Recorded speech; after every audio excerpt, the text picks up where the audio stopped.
For almost 2 centuries, Enceladus was considered completely dead, too small to hold heat, too far from the sun to matter, just another frozen moon orbiting Saturn in darkness.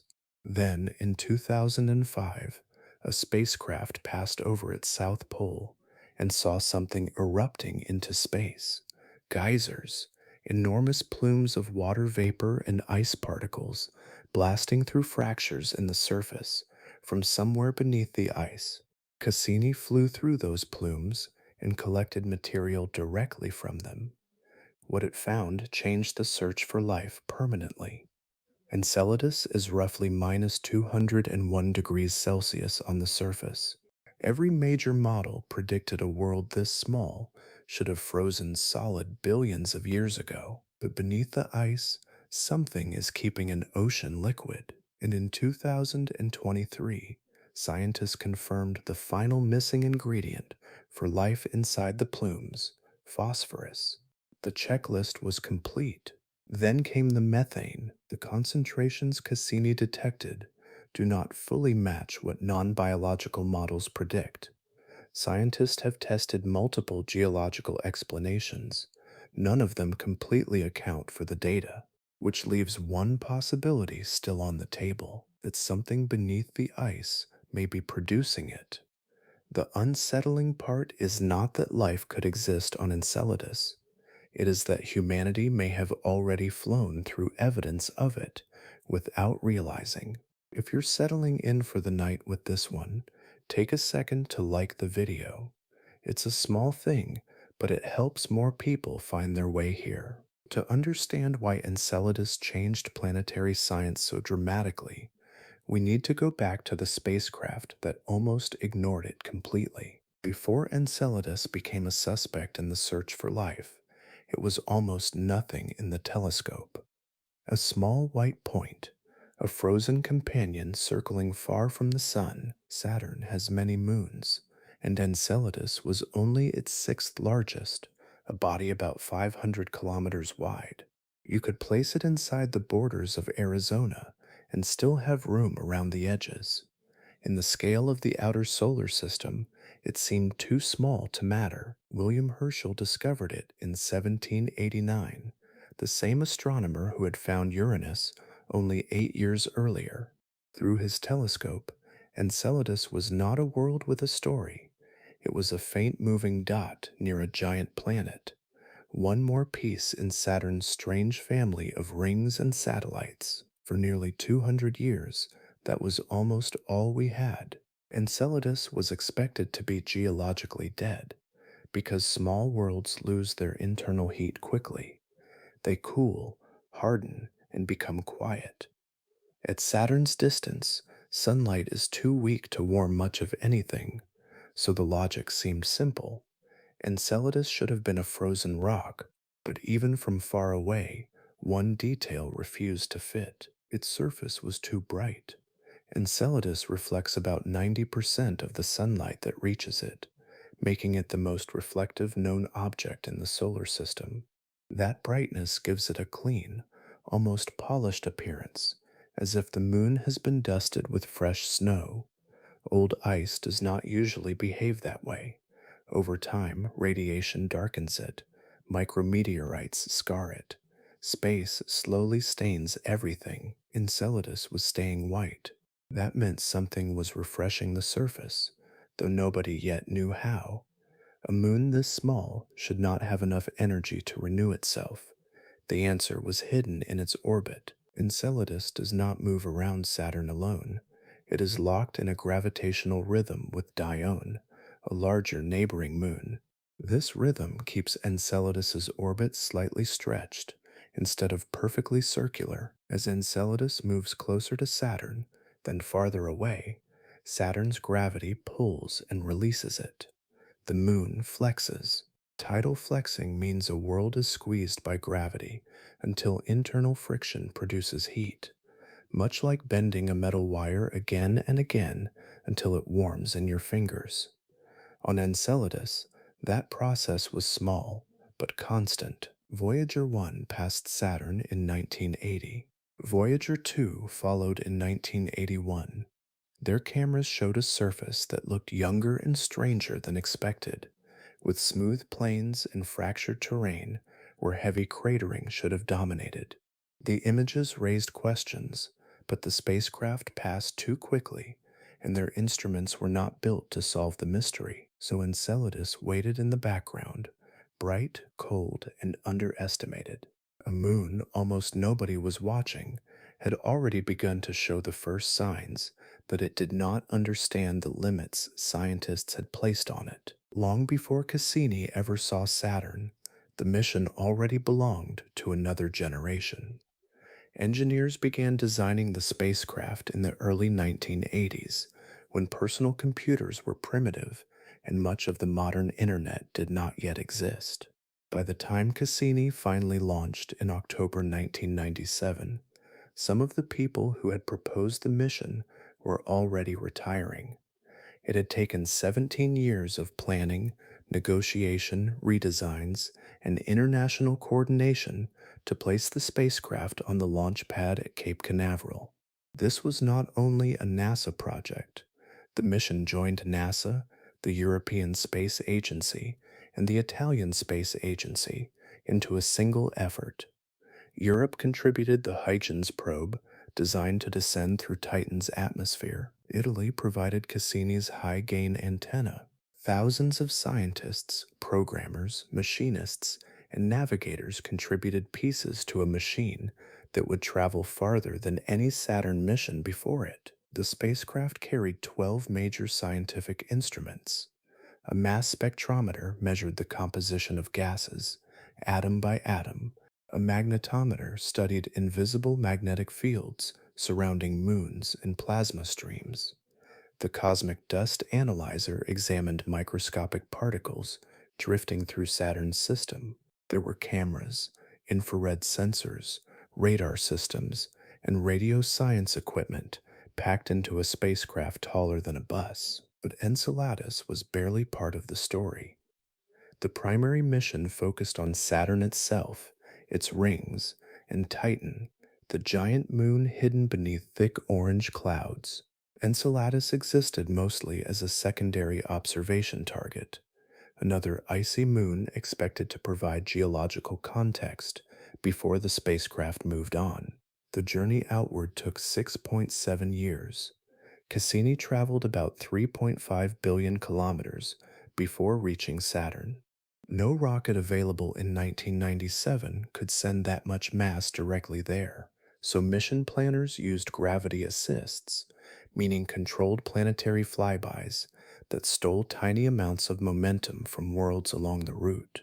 Cassini passed Venus twice, Earth once, and Jupiter once, each encounter bending its trajectory deeper into the outer solar system. In July 2004, Cassini finally arrived at Saturn. The spacecraft fired its main engine for 96 minutes while passing through a gap in the rings, slowing itself enough to be captured by Saturn's gravity. Then the instruments awakened fully. Data began flowing home. Early flybys surveyed moons scientists already considered more interesting. Titan dominated attention. Mimas showed its enormous impact crater. Iapetus displayed its strange two-tone surface. But none of them produced the quiet confusion that began forming around Enceladus. The original mission schedule included only a limited number of close passes. Some researchers argued for more, but unusual brightness seen decades earlier still bothered them, and preliminary measurements hinted at subtle thermal irregularities near the South Pole. Small signs, easy to dismiss, but enough to persuade mission planners to alter Cassini's trajectory. On February 17, 2005, Cassini passed Enceladus at an altitude of 1,264 kilometers. The cameras returned images of fractured terrain near the southern hemisphere, unlike anything expected on a frozen moon that small. The structures looked fresh, tectonic, active. People inside the imaging team began using a word they had not expected to use there: heat. Temperature maps arrived before the explanation did. Cassini's composite infrared spectrometer, an instrument designed to measure heat by reading infrared radiation, scanned Enceladus during repeated passes around Saturn. Most of the moon behaved exactly as expected. The surface remained lethally cold, sitting near minus 201 degrees Celsius, under weak sunlight drifting across the outer solar system. That was normal. At Saturn's distance, icy moons should settle into thermal equilibrium, meaning heat entering and leaving the surface balances over time. The result is stability, cold, uniform, and inactive. You could predict temperatures with equations long before a spacecraft ever arrived. But the South Pole refused to follow the equations. Infrared measurements revealed a concentrated region of warmth clustered around fractured terrain near the southern hemisphere. Not slightly warmer, dramatically warmer.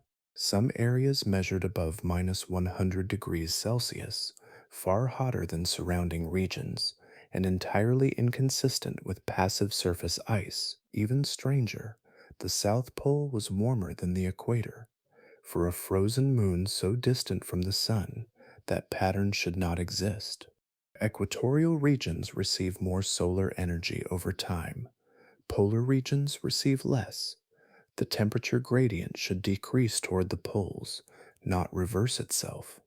Yet Enceladus was radiating heat upward from below the ice. Scientists checked calibration errors first, then instrument noise, then geometry. The data survived every attempt to dismiss it. The estimated thermal output from the south polar region reached at least 15.8 gigawatts. That is roughly equivalent to the continuous energy production of 20 coal fired power plants operating together. On Earth, that level of heat would not seem extraordinary, but Enceladus is barely 500 kilometers across. Conventional planetary models predicted a body that size should have lost almost all internal energy billions of years ago. Something inside the moon was still active. The explanation centered on tidal flexing, though the scale remained difficult to accept. As Enceladus travels around Saturn, the planet's gravity constantly changes intensity across the moon's orbit.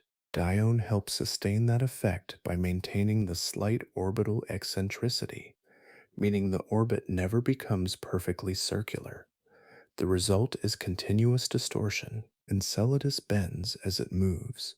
Ice, rock, and internal layers compress and release over and over again. That movement creates friction. Friction creates heat.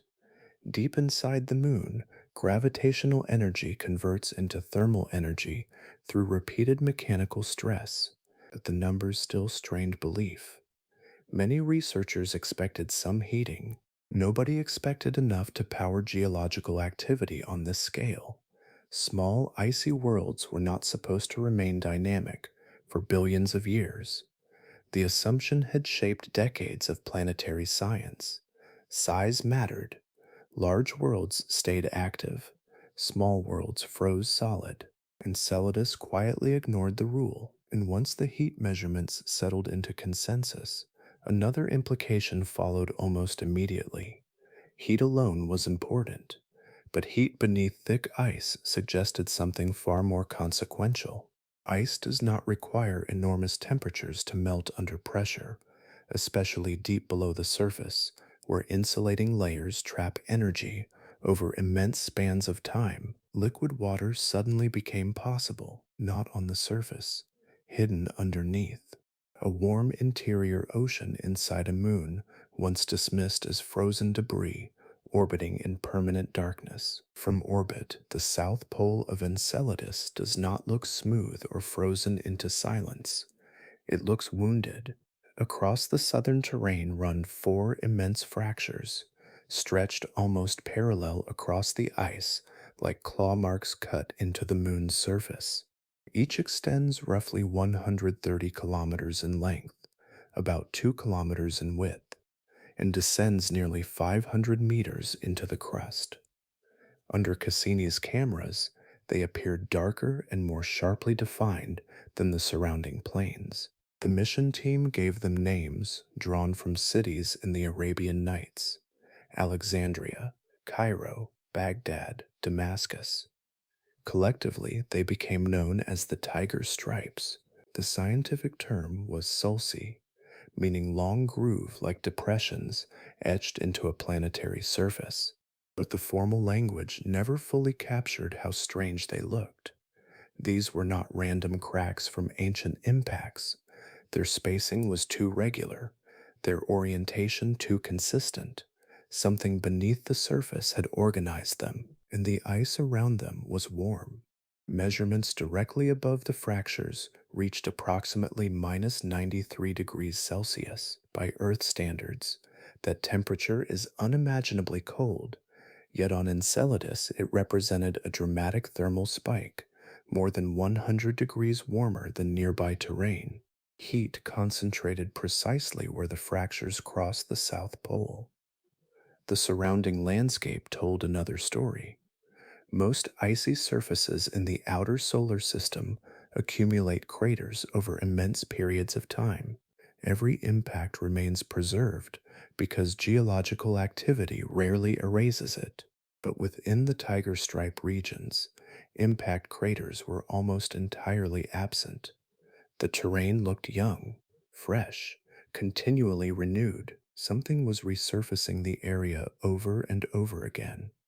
As Cassini continued its observations, another pattern emerged.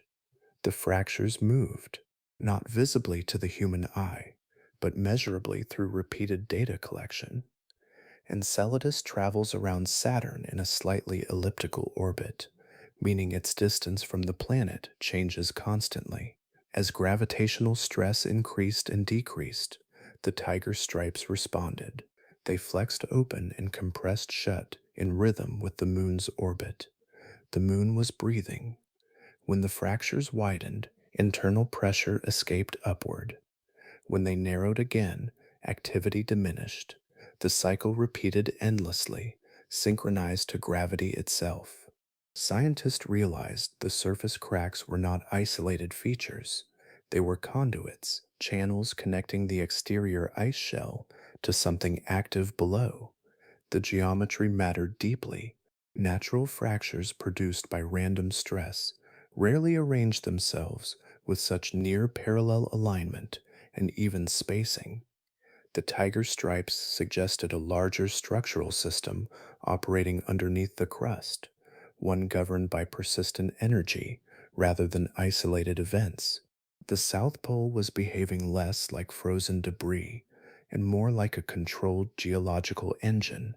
Models attempting to reproduce the fractures began pointing towards subsurface reservoirs, pockets where heat and pressure accumulated beneath the ice before escaping upward through weaknesses in the crust.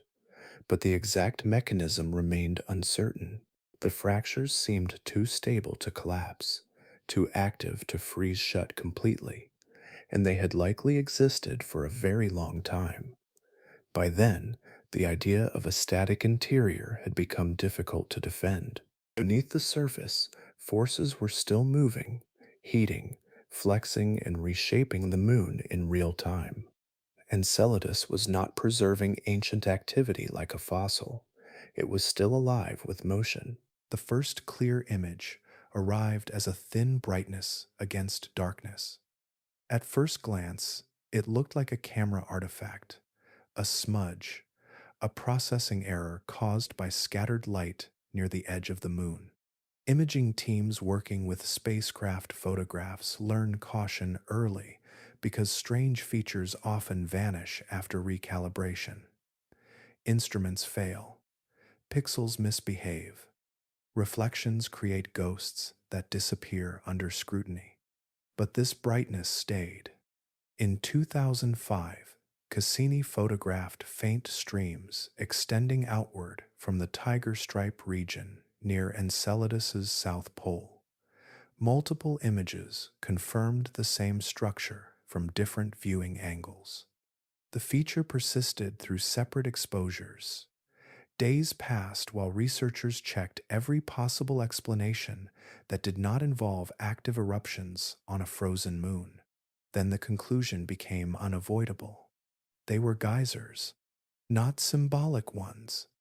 Real cryovolcanic plumes, meaning eruptions driven by water, vapor, and volatile compounds instead of molten rock. Material was blasting upward through the fractures and escaping directly into space. The jets erupted at velocities approaching 1,400 kilometers per hour, carrying microscopic ice grains and water vapor far above the moon's surface. The scale was difficult to absorb. Some plumes extended more than 500 kilometers into space, farther than the distance between New York City and Boston. Against the blackness surrounding Saturn, the eruptions formed enormous translucent curtains, illuminated by distant sunlight. Over 100 individual geyser sources were eventually mapped along the tiger stripes, each connected to fissures opening and closing with the moon's tidal motion. Enceladus was venting continuously. Measurements estimated roughly 200 kilograms of water vapor escaping every second. Some of the ejected material arced back downward, falling onto the surface as fine snow that helped preserve the moon's bright appearance. But a significant fraction exceeded escape velocity, meaning it traveled fast enough to leave Enceladus permanently. That escaping material did not vanish into empty space. Saturn possesses a vast diffuse structure called the E-ring, the outermost major ring in the Saturnian system. Unlike the brighter inner rings composed largely of ancient ice fragments, the E-ring is extremely thin and spread across hundreds of thousands of kilometers. For decades, its origin remained uncertain. Cassini revealed the source. Enceladus was feeding the ring directly. Every eruption added fresh particles into Saturn's surrounding environment, continuously replenishing material that would otherwise disperse over time. A moon only 500 kilometers wide was constructing part of Saturn's ring system from within its own fractured crust. Inside the imaging team, the emotional reaction remained restrained at first. Scientists are trained to distrust extraordinary results until every alternative collapses.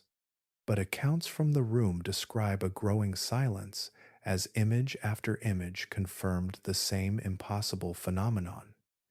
People leaned closer to screens. Conversations stopped midway through sentences. The implications spread faster than anyone expected. A body this small was not merely warm beneath the surface.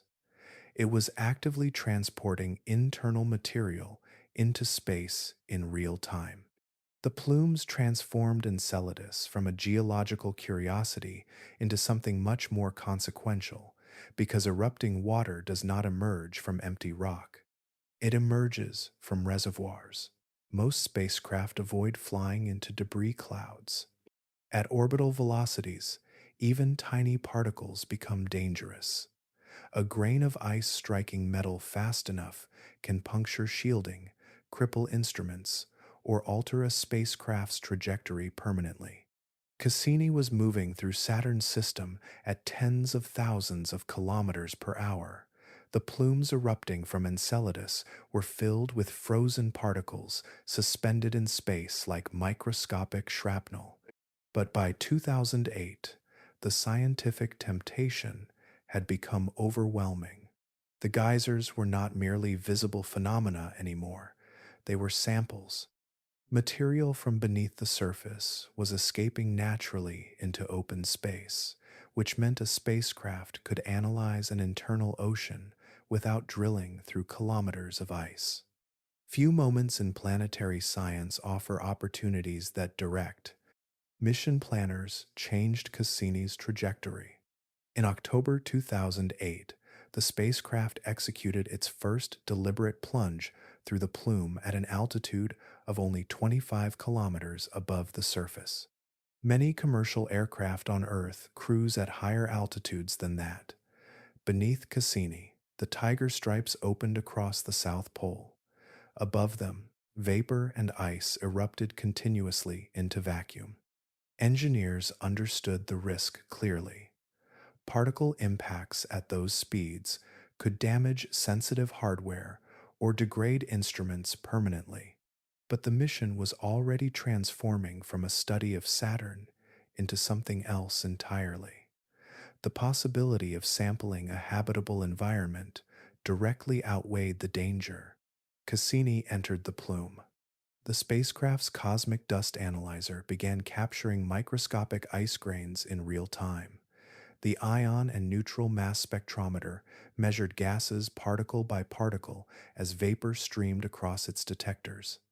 Instead of remote observation, Cassini was physically moving through material expelled from the moon's interior. The first results arrived quickly. Water ice dominated the samples. Carbon dioxide appeared almost immediately. Then sodium, potassium, molecular hydrogen. Each compound carried implications far beyond chemistry alone, because these substances hinted at conditions hidden far below the frozen crust. Sodium mattered especially. Salt does not emerge naturally from pure ice. On Earth, sodium enters water when liquid interacts with rock over long periods of time, dissolving minerals through chemical exchange. The plume particles suggested the same process was occurring inside Enceladus. Somewhere beneath the ice, liquid water was touching a rocky seafloor. The moon was not hollow. It possessed a chemically active interior. Flyby after flyby refined the picture. Over Cassini's lifetime, the spacecraft completed 23 encounters with Enceladus, each carefully planned to extract different measurements from the plume environment. Some passes focused on imaging. Others measured particle density, gas composition, or thermal structure. The moon gradually revealed itself through accumulated fragments of evidence rather than one dramatic discovery alone. By the final years of the mission, researchers had begun focusing intensely on molecular hydrogen. Hydrogen gas is scientifically important because on Earth it often forms when hot water reacts with rock in hydrothermal systems. Certain microorganisms use that hydrogen as an energy source in complete darkness. Cassini's last major Enceladus flyby came in October 2015 at an altitude of 49 kilometers. The trajectory was designed specifically to maximize hydrogen measurements before the mission ended. Instruments detected concentrations higher than expected, enough to suggest ongoing chemical reactions deep below the surface were still producing fresh energy in real time. A spacecraft can detect an ocean without ever seeing water directly. Cassini carried a magnetometer, an instrument built to measure magnetic fields surrounding planets and moons. Saturn possesses an enormous magnetic field generated deep inside the planet, and every moon orbiting within that environment moves through invisible streams of charged particles and magnetic pressure. Most small icy moons disturb that field only slightly. Enceladus behaved differently. As Cassini passed near the South Pole, the magnetometer detected a measurable distortion in Saturn's magnetic field lines. The pattern suggested electrically charged material, ionized gas stripped into particles by radiation, was rising upward from beneath the surface and interacting with the surrounding plasma environment. The magnetic signature matched what scientists would expect from a plume sourced by liquid water below the crust. The moon was affecting space around it. But magnetic evidence alone could not determine the size of the hidden reservoir. Researchers needed another method, something capable of probing the moon's internal structure indirectly. They found it through gravity. During repeated flybys, navigators tracked tiny changes in Cassini's velocity using radio signals exchanged with Earth. These deviations were extremely small, detectable only through precise Doppler measurements, meaning changes in radio frequency caused by motion.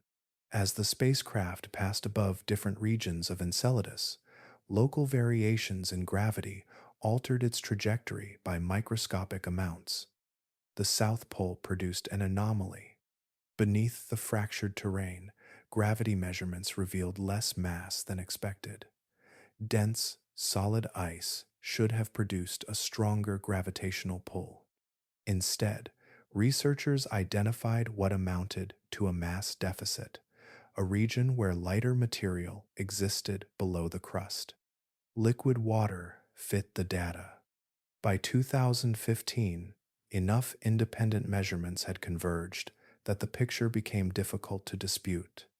A paper published in the journal Science formally concluded that Enceladus harbors a global subsurface ocean beneath its ice shell, not an isolated pocket, not scattered melt chambers. A planetary ocean. The scale changed everything again.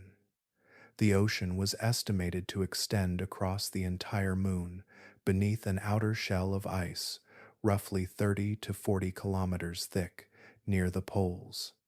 In the southern region, surrounding the tiger stripes, the ice became dramatically thinner, allowing heat and material to escape more easily into space.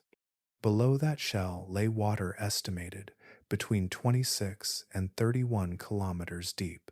Earth's oceans average only about 3.7 kilometers in depth. Even the Mariana Trench, the deepest known point on our planet, reaches just under 11 kilometers. Enceladus was hiding a body of water deeper than any ocean basin humanity has ever explored. And it remained liquid. Tidal heating continued supplying energy from below, preventing the ocean from freezing solid despite the brutal cold above the surface. Under immense pressure, insulated by kilometers of ice, the water stayed above its freezing point in complete darkness.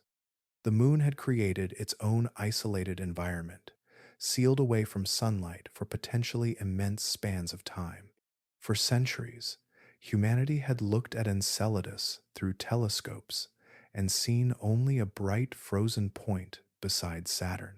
All that time, beneath the reflective crust, an ocean larger than the Arctic Ocean had existed unnoticed, circulating silently under ice while vapor escaped upward into space. Some of the most important discoveries from Enceladus were almost unimaginably small. Hidden within the plume particles were silica nanoparticles, microscopic grains of silicon dioxide measuring only a few nanometers across.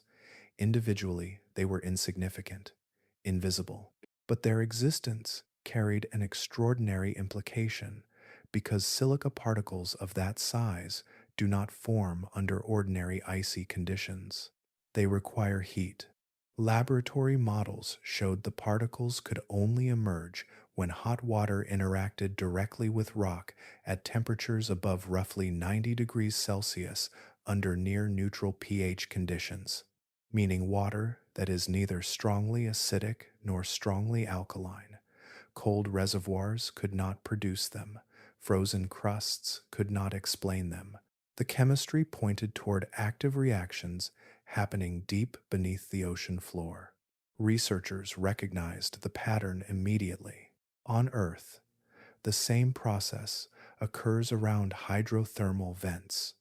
These systems were first discovered in 1977 during dives along the Galapagos Rift in the Pacific Ocean. Scientists descending into the deep sea expected barren volcanic terrain. Instead, they found towering mineral structures, releasing superheated water into complete darkness thousands of meters below the surface. The vents transformed biology overnight. Until then, most ecosystems were understood to depend ultimately on sunlight. Plants capture solar energy through photosynthesis, meaning the conversion of light into chemical energy. Animals survive by consuming plants or other animals connected to that chain. The deep ocean floor seemed too isolated and lightless to support complex life. But hydrothermal vents ignored the assumption. Tube worms longer than human arms clustered around the vent openings. Blind shrimp moved through mineral rich water. Dense bacterial colonies coated rocks surrounding the chimneys. Entire ecosystems flourished where sunlight had never reached. The foundation was chemosynthesis. Chemosynthesis means organisms extract energy from chemical reactions instead of sunlight. Certain microbes oxidize compounds like hydrogen sulfide, methane, or hydrogen released from geological activity. The chemistry itself becomes the energy source. Life feeds directly from planetary processes rather than from a star. That realization changed theories about the origin of life on Earth. Many researchers began suspecting that Earth's earliest organisms may have emerged around ancient hydrothermal systems billions of years ago, protected beneath oceans while the surface remained violent and unstable. Warm mineral, rich water, constant chemical gradients, and persistent energy sources created an environment where simple chemistry could organize into metabolism and eventually biology. Enceladus appeared to possess the same architecture. The plume chemistry suggested hot water contacting a rocky core beneath the ocean. Molecular hydrogen indicated ongoing geochemical reactions. Salts dissolved into the water implied prolonged interaction between liquid and stone. Above it all sat a deep global ocean sealed beneath thick ice. Not frozen in activity, a functioning system. The most striking part was its familiarity. Enceladus did not require speculative chemistry or exotic physics to become scientifically interesting. The ingredients mirrored environments already known to support life on Earth right now: heat, water, minerals. Chemical disequilibrium, meaning conditions where energy can still flow and reactions can continue. Beneath the crust of a moon orbiting Saturn, hydrothermal activity may have been operating continuously for immense spans of time, circulating warm mineral-rich water through darkness, while microscopic particles escaped upward into space, carrying traces of the environment below. In biology, there is a short list that appears almost everywhere life exists. Your body is built from it. Forests are built from it. Bacteria living beneath Antarctic ice, whales crossing the Pacific, algae drifting through sunlight, all rely on the same small collection of elements arranged into different forms. Astrobiologists eventually condensed that pattern into a framework called CHNOPS. The letters stand for carbon, hydrogen, nitrogen, oxygen, phosphorus, and sulfur. These 6 elements are considered essential for life as we know it because they form the chemistry underlying cells, metabolism, genetic information, and energy transfer. Carbon builds complex molecular structures. Hydrogen and oxygen form water. Nitrogen becomes part of amino acids and DNA. Sulfur stabilizes proteins. Phosphorus stores and transfers energy inside every known living cell. Without CHNOPS, Earth biology does not function. As Cassini continued sampling Enceladus's plumes, scientists began quietly comparing the data against that checklist. Early in the mission, several elements appeared quickly. Carbon compounds emerged in the mass spectrometer readings. Hydrogen was detected alongside water vapor. Nitrogen and oxygen were confirmed in subsequent analyses of plume gases and ice grains. The chemistry already looked promising, but simple ingredients alone were not enough. Researchers wanted to know whether the moon supported more elaborate molecular structures because life depends not only on elements but on complexity. In 2018, a paper published in Nature announced the detection of large organic molecules within the plume material. Organic molecules simply mean carbon-based compounds, some measured above 200 atomic mass units, indicating structures far larger and more intricate than small gases like methane or carbon dioxide. The data suggested long molecular chains and ring-shaped compounds drifting upward from the ocean below. Cassini was no longer detecting isolated ingredients, it was encountering organized chemistry. Sulfur compounds emerged through later analysis as researchers refined older datasets with improved computational methods. By then, only one major element from the CHNOPS framework remained uncertain: phosphorus. That absence mattered enormously because phosphorus is difficult to replace biologically. It forms the backbone of DNA and RNA. It stores cellular energy through molecules like ATP, adenosine triphosphate, which acts as the chemical battery inside living systems. Yet phosphorus is notoriously difficult to detect remotely because it often exists in low concentrations and blends easily into background chemistry. For years, Enceladus remained one element short. Then, in June 2023, another Nature paper changed the situation completely. Scientists reanalyzed particles from Saturn's E-ring collected by Cassini years earlier and identified phosphorus compounds consistent with phosphate salts dissolved in ocean water. The particles themselves originated from Enceladus's plumes, meaning the chemistry traced directly back to the subsurface ocean. The checklist was finished. Every element required by known Earth life had now been confirmed within the Enceladus system, not estimated, not assumed through indirect inference. Detected individually through physical measurements collected by a spacecraft moving through material expelled from the moon itself. What emerged was not poetic speculation about habitability.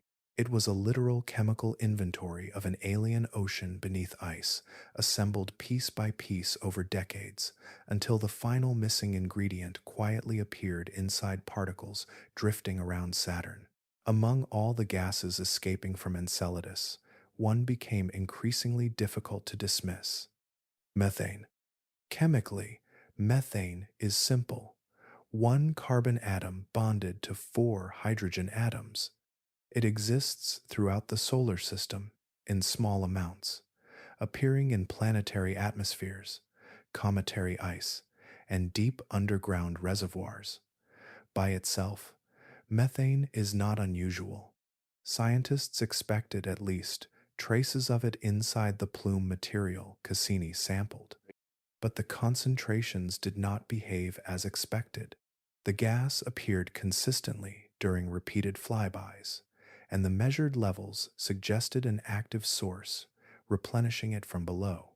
Researchers immediately began comparing the numbers against known geological processes capable of generating methane naturally without biology. On Earth, methane forms through two broad mechanisms. The first is geological chemistry. Volcanic systems, hydrothermal environments, and water reacting with minerals inside rock can all produce methane under certain conditions. One important process is serpentinization, a chemical reaction where water interacts with iron-rich rock, generating hydrogen and sometimes methane deep underground. The second mechanism is biological. Certain microorganisms known as methanogens create methane as part of their metabolism. These microbes belong to a group called archaea, single-celled organisms distinct from bacteria and among the oldest life forms known on Earth. Methanogens survive without sunlight. They consume hydrogen and carbon dioxide, then release methane as waste. Enceladus already possessed hydrogen. It possessed carbon dioxide. It possessed liquid water and hydrothermal activity beneath the seafloor. The chemistry looked strangely familiar. At first, Most researchers assumed geology alone could explain the methane. That interpretation felt safer, simpler, and far less extraordinary. But as models improved, the calculations became uncomfortable. Too much methane was escaping. In 2021, researchers published a paper in Nature Astronomy attempting to simulate every major abiotic source, meaning every non biological process capable of producing methane under Enceladus like conditions. They modeled hydrothermal reactions, internal rock chemistry, thermal conditions, and serpentinization rates across a wide range of assumptions. Again and again, the results came up short. The known geological mechanisms could not reproduce the observed methane concentrations without invoking highly improbable conditions or reaction rates unsupported by existing data. The gap remained persistent across multiple scenarios. That did not mean life had been discovered. The scientists involved were extremely careful with language. They emphasized uncertainty repeatedly. No paper claimed organisms existed beneath the ice. No announcement declared biology had been confirmed. But the researchers also acknowledged something important. Abiotic explanations alone appeared insufficient to fully account for the methane concentrations Cassini measured. One possibility remained scientifically plausible: methanogenic archaea. On Earth, these organisms thrive around deep sea hydrothermal systems in complete darkness, drawing energy directly from chemical reactions rather than sunlight. Some scientists suspect similar metabolisms may resemble the earliest forms of life our own planet ever hosted billions of years ago. So the methane problem remained unresolved.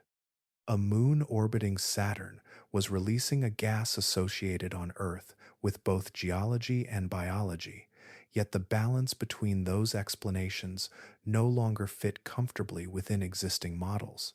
If something is alive beneath the ice of Enceladus, it is almost certainly not what most people imagine. No forests, no swimming creatures, no hidden civilization beneath the ocean floor. The environment inferred from Cassini's data points towards something much smaller and far older in character. Life there, if it exists, would likely resemble organisms that have already survived on Earth for billions of years. Methanogens. These organisms belong to a domain called archaea, microscopic single-celled life forms distinct from bacteria, despite their similar appearance. Archaea are among the most ancient organisms known on Earth. Some lineages may trace back close to the earliest chapters of biology itself, emerging when our planet's atmosphere contained little oxygen and the oceans were chemically hostile by modern standards.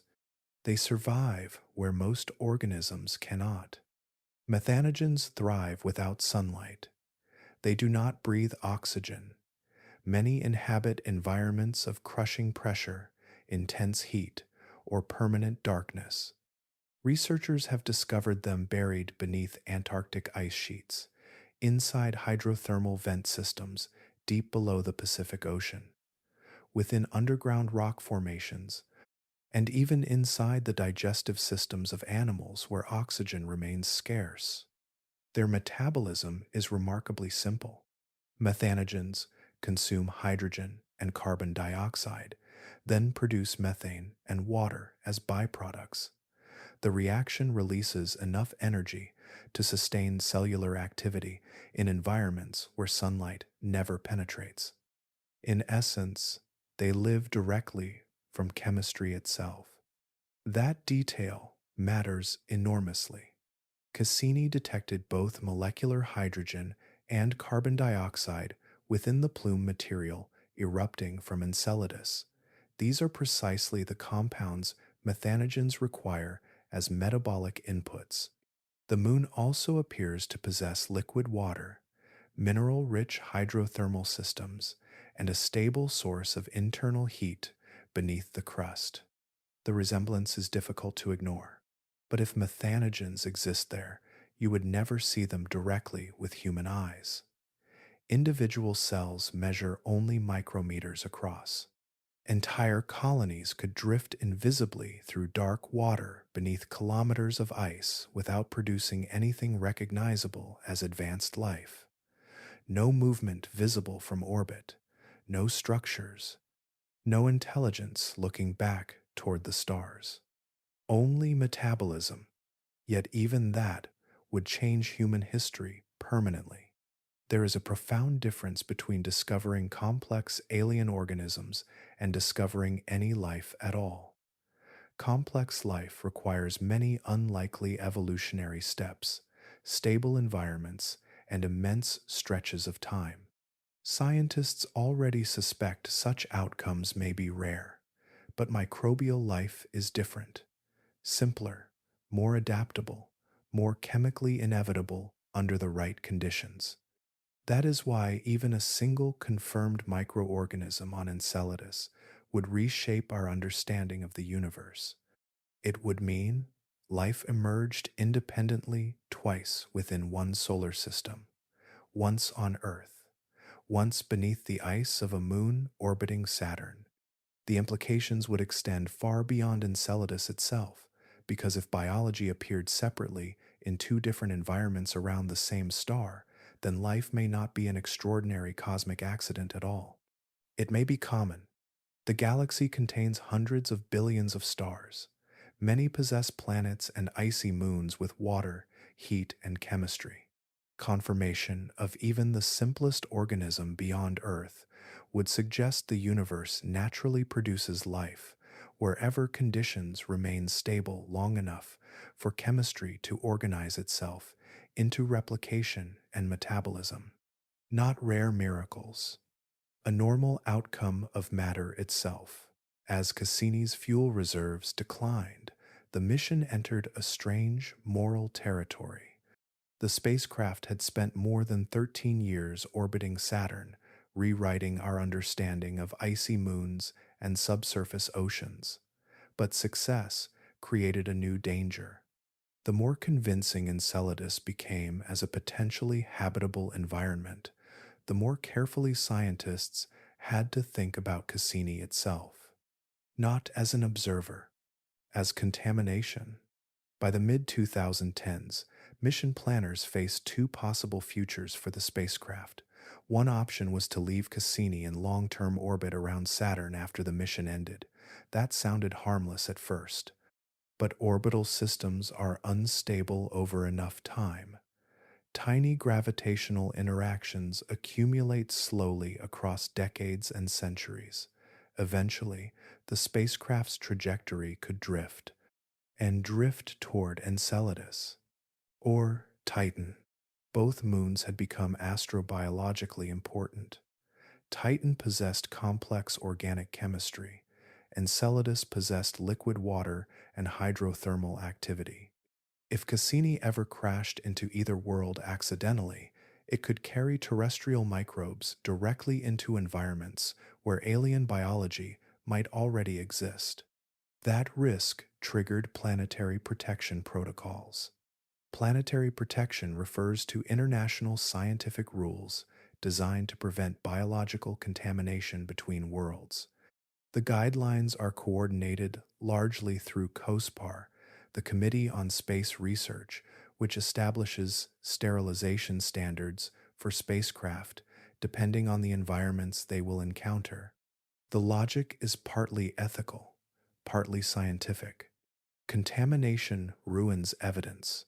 If Earth microbes colonize another environment, future missions may no longer distinguish native organisms from accidental terrestrial introductions.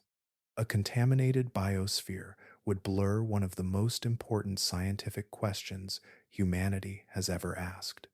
So, NASA chose destruction. On September 15th, 2017, Cassini executed its grand finale, a controlled plunge into Saturn's upper atmosphere. During its final moments, the spacecraft transmitted data continuously while atmospheric drag increased around it. Eventually, the antennas lost contact. Heat and pressure tore the spacecraft apart, high above Saturn's cloud layers. Cassini became part of the planet it studied. There was deep irony in the decision. The spacecraft that revealed the strongest evidence for habitability in the outer solar system was intentionally destroyed to protect that possibility from itself. But beneath the symbolism lay a more uncomfortable reality. Cassini had never been designed for Enceladus. When the spacecraft launched in 1997, Enceladus was still considered an inactive icy moon of secondary importance. Sterilization standards reflected that assumption. The spacecraft underwent cleaning procedures appropriate for its mission class, but not the extreme biological controls required for direct exploration of a potentially habitable ocean world. Nobody expected it to find one. That means every flyby through the plume carried uncertainty. Microorganisms from Earth can survive extraordinary conditions under certain circumstances. Some bacterial spores tolerate vacuum exposure, radiation, and severe cold for extended periods. Whether any organism aboard Cassini remained viable after years in space remains unknown. So does another question. If microscopic terrestrial life survived somewhere on the spacecraft's structure, then during repeated passes through the plume, Earth biology may have traveled within reach of Enceladus's ocean environment long before scientists fully understood what existed below the ice. And there is no way now to test what happened. The concern begins with a very uncomfortable possibility. What if Earth life reached Enceladus before we even understood what Enceladus was? For a long time, that scenario sounded implausible. Space is hostile in ways difficult to fully imagine. Vacuum strips moisture from cells. Radiation damages DNA continuously. Temperatures swing between extremes capable of freezing or sterilizing exposed material. A spacecraft traveling for decades through deep space does not seem like a survivable environment for biology. But some organisms on Earth are disturbingly resilient. Tardigrades, microscopic animals often called water bears, have survived direct exposure to vacuum in controlled experiments. Certain bacterial spores tolerate intense radiation and prolonged dehydration while remaining dormant for years. Extremophiles, organisms adapted to severe environments, continue reshaping assumptions about where life can persist. The boundary between survivable and unsurvivable keeps moving outward. Cassini underwent sterilization before launch, but only to standards appropriate for the mission expectations of the 1990s. Engineers cleaned components carefully and reduced biological contamination where possible. Yet the spacecraft was never prepared as if it would interact with a potentially habitable ocean world, because no one believed it would. Then came the plume flybys. During the close pass in 2008, Cassini traveled only 25 kilometers above Enceladus's surface, while moving through material erupting directly from below the ice. Ice grains struck the spacecraft. Vapor flowed across its instruments. If any terrestrial microorganisms remained viable somewhere on exposed surfaces, they entered immediate proximity to the moon's environment. Some particles from the plume fell back downward. That detail matters deeply. Material exchanged continuously between the ocean, the fractures, and the surface itself. Any contamination event would not necessarily require a direct impact into the ocean. Biological material settling onto the ice could potentially migrate downward over immense spans of time through fractures or melting processes. Scientists still do not fully understand. This is not considered science fiction inside planetary science. The issue appears in peer-reviewed papers, NASA assessments, and internal discussions surrounding future mission design. Researchers refer to it partly as an epistemological problem, meaning a problem about knowledge itself. If a future mission discovers microorganisms or organic biosignatures beneath the ice, scientists must first answer another question before claiming success. Where did the life come from? The challenge would be profound. Earth microbes and hypothetical Enceladus microbes might share broad chemical similarities because both would exist in water based environments using carbon chemistry. Distinguishing indigenous life from contamination could require years of analysis, repeated sampling, and genetic evidence impossible to gather remotely with certainty. That uncertainty now shapes future mission planning.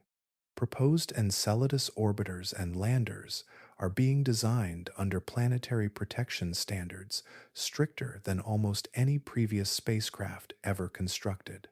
Components may undergo intense sterilization procedures, biological monitoring, and assembly within highly controlled cleanroom environments designed to reduce contamination risks to extraordinary levels.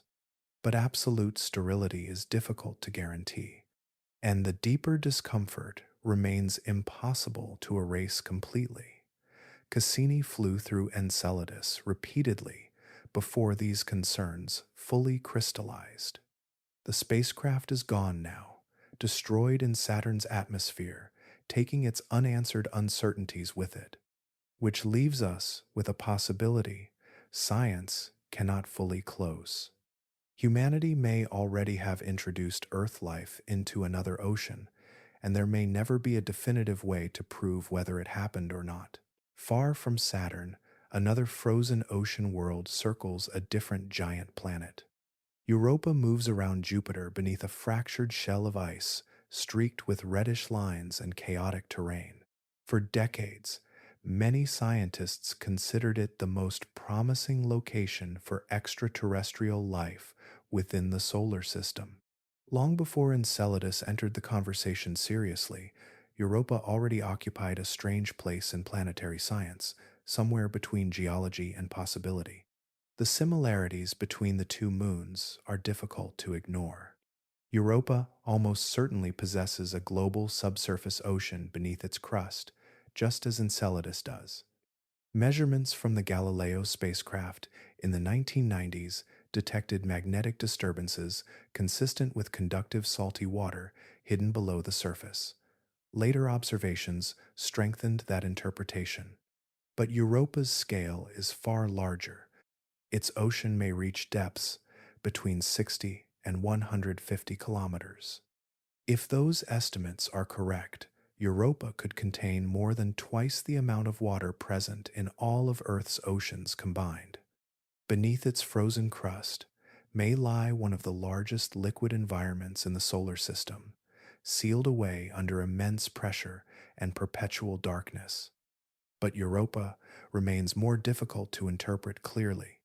Researchers suspect hydrothermal activity may exist on the ocean floor, yet direct evidence remains uncertain. Unlike Enceladus, Europa has not produced confirmed silica nanoparticle detections tied conclusively to hot water interacting with rock. The internal heat source appears plausible through tidal flexing caused by Jupiter's gravity, but the detailed structure of the ocean floor remains largely unknown. The same uncertainty surrounds possible plumes. Several observations from the Hubble Space Telescope hinted at towering water vapor eruptions rising above Europa's surface. Some detections appeared promising, others failed to repeat consistently. Scientists still debate whether Europa actively vents material into space at all, or whether earlier measurements captured transient events difficult to reproduce. That distinction changes everything scientifically. Enceladus offers direct access to its interior ocean. The moon continuously ejects water vapor and ice grains into space, where orbiting spacecraft can sample them without landing or drilling. Cassini gathered chemical data simply by flying through the plume. the ocean came to the spacecraft. Europa does not cooperate so easily. To reach Europa's ocean directly, future missions may require melting or drilling through kilometers of ice, a task vastly more difficult than collecting particles already suspended in space. Engineers have proposed cryobots, meaning robotic probes designed to melt downward through ice shells, but such missions remain technically daunting and extraordinarily expensive. So, despite orbiting farther from Earth, Enceladus has become, in some ways, the easier astrobiological target. Its geology exposes its hidden environment voluntarily. Europa conceals more of itself beneath thicker ice and more uncertain activity. Yet together, the two moons point towards something larger than either individual world. Subsurface oceans may not be rare exceptions. The outer solar system contains dozens of icy moons orbiting giant planets under constant gravitational stress. Tidal heating appears capable of maintaining liquid water far from sunlight across a surprising range of environments. Ganymede may possess deep oceans, Callisto perhaps as well. Even distant dwarf planets show hints of internal activity. The old assumption that habitable environments require Earth like surfaces and warm sunlight has been quietly collapsing. Water worlds hidden beneath ice may be common. If Enceladus feels strangely familiar, Titan feels almost impossible. Saturn's largest moon possesses rivers, lakes, coastlines, clouds, rain, dunes, and seasons. In photographs processed from Cassini and the Huygens probe, Titan sometimes resembles an early Earth hidden beneath thick orange haze. The atmosphere is dense enough that a human wearing protective equipment could walk beneath its sky under lower gravity and higher air pressure than Mount Everest. But nearly everything there is chemically inverted. Titan's surface temperature averages around minus 179 degrees Celsius. At that temperature, water does not behave like a liquid ocean. It freezes into material harder than granite. Ice becomes bedrock. The flowing liquids covering Titan's surface are methane and ethane, hydrocarbons normally existing as gases on Earth. Titan has methane rain. It falls from clouds, gathers into rivers, fills lakes near the poles, then evaporates back into the atmosphere through a complete hydrological cycle operating without water. Some lakes span hundreds of kilometers across. Radar measurements revealed smooth shorelines and branching river valleys carved over immense periods of time. For astrobiologists, Titan created a different kind of question entirely. Enceladus still fits within familiar biological assumptions. Water remains liquid beneath the ice. Hydrothermal chemistry resembles environments already known to support life on Earth. But Titan challenges the deeper framework itself. Could biology exist in a solvent other than water? Could methane become the foundation for life? The idea remains highly speculative, yet serious enough to receive scientific attention for decades. Some researchers have proposed that hypothetical Titan organisms might use methane or ethane the way terrestrial life uses water. Their cellular structures, chemistry, and energy systems would differ radically from anything known on Earth. Not merely unfamiliar life, an entirely different biochemistry. Such organisms would likely move slowly because chemical reactions proceed far more gradually at Titan's extreme temperatures. Membranes might form from compounds, unlike terrestrial lipids. Metabolism could depend on atmospheric chemistry impossible for oxygen-based organisms to survive. Even the definition of habitability begins to shift under those conditions. The difficulty is that our instruments are built around Earth assumptions. Most life detection experiments search for water chemistry, carbon compounds, amino acids, metabolic gases, or patterns associated with terrestrial biology. But truly alien organisms might not trigger those indicators at all. A living methane ecosystem could appear chemically invisible to instruments designed around Earth like metabolism. Titan matters because it expands the imagination of planetary science itself. NASA's upcoming Dragonfly mission reflects that shift. Scheduled for launch in the 2030s, Dragonfly is a rotorcraft lander designed to fly through Titan's thick atmosphere from site to site like a giant autonomous drone. The mission will investigate surface chemistry, organic compounds, and prebiotic environments that may resemble conditions preceding life on Earth. But Titan's importance reaches beyond its own surface. Together with Enceladus, it reveals how extraordinarily varied Saturn's system really is. One moon hides warm water beneath ice. Another possesses methane weather beneath a dense atmosphere. Both challenge the older idea that habitability requires something closely resembling Earth. And both suggest an unsettling possibility. Life elsewhere in the universe may not only exist in unfamiliar places, it may exist in chemical forms so alien that humanity has not yet learned how to recognize it when standing directly in front of the evidence. No camera has ever seen the bottom of Enceladus's ocean. Everything we imagine there comes from chemistry, physics, and comparison.